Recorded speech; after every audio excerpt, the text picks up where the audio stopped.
আসসালামু আলাইকুম এভরিওয়ান, কি অবস্থা সবাই কেমন আছেন? আমি সিনথিয়া আপনাদের জন্য নতুন একটি ব্লগ ভিডিও নিয়ে চলে আসলাম।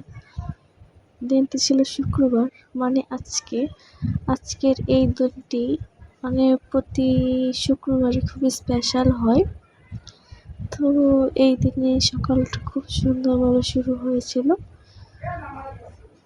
তো আজকে প্রথমে আমার শাশুড়ি সকালের বিরিয়ানি রান্না করে রাখছিল, কারণ দুপুরের দিকে গ্যাসটা একটু কম থাকে, যেহেতু অনেক মানুষ রান্না করে। এই শুক্রবার তো ছুটির দিন। তো প্রথমে রান্না করার জন্য মাংসগুলোকে ভেজে নিচ্ছে। এখানে শুধু লবণ দিয়ে ভালোভাবে মেখে রেখেছিল। তো অন্যদিকে বাদাম আর নারিকেল বাটা রেখেছিল, ওগুলো বাটবে তাই। তো এই তো ভেজে এদিকে বাটা হয়ে গেছে। আর অন্যদিকে পেঁয়াজ রেখেছিল, ওইগুলো এখন এটা দিয়ে কষাবে। তো মাংসগুলো ওই সাইড দিয়ে ভাজা হয়ে গেছে। এখন বিরিয়ানির মাংস রান্না করার জন্য প্রথমে কড়াইতে পরিমাণ মতো তেল, তারপর পেঁয়াজ আর কাঁচামরিচ দিয়ে ভালোভাবে নাড়াচাড়া করে নিচ্ছি। তো এটা যখন একটু মজে আসবে পেঁয়াজটা, তখন এটার মধ্যে একে একে মশলাগুলো দেওয়া হবে। তো প্রথমে এখানে আদা রসুনের পেস্ট দিয়ে দিয়েছিল।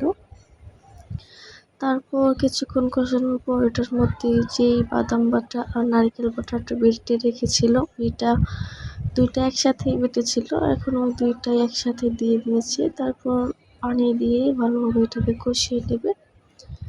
তারপর একটু নিয়ে এটার মধ্যে একসাথে ধনিয়া গুঁড়ো, মরিচের গুঁড়ো দুইটা একসাথে দিয়ে ভালোভাবে কষিয়ে নেবে। মরিচের গুঁড়োটা আপনারা না চাইলে নাও অ্যাড করতে পারবেন, কিন্তু এটা অ্যাড করা হয়েছে একটু সুন্দর কালার এবং একটু ঝাল হওয়ার জন্য।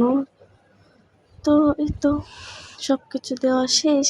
এখন এটাকে ভালোভাবে চারপাশে মিক্স করে এটাকে কষানো দেওয়া হবে, যাতে সুন্দরভাবে কষিয়ে এটার মধ্যে যে বাজে স্মেলটা থাকে ওইটা চলে যায়। তো ওটার মধ্যে দারচিনি, এলাচ, তারপর লবঙ্গ, লং সব কিছুই দিয়ে দিচ্ছে। এই তো এখন কষানো শেষ প্রায়।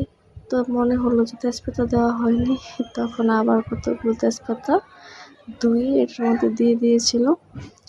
তো মাঝে স্কিপটা নিতে যখন মাংসটা দিই তখন ওই স্কিপটা নিতে মনে ছিল না, একটু অন্য কাজে বিজি ছিলাম হয়তো।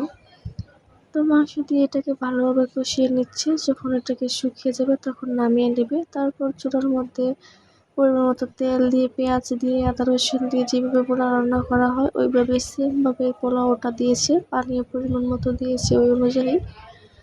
তারপর এটার মধ্যে যখন একটু বলক চলে আসবে তখন এটার মধ্যে মাংস দিয়ে দিবে। এই তো এটাকে এখন দমে রাখা হচ্ছে।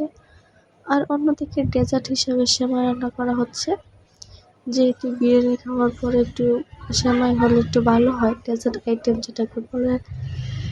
তো অন্যদিকে শসা, তারপর টমেটো, পেঁয়াজ, লেবু সব কিছু কেটে রেখেছিল। তো এই তো দুপুরে সবাই ভালো থাকবে।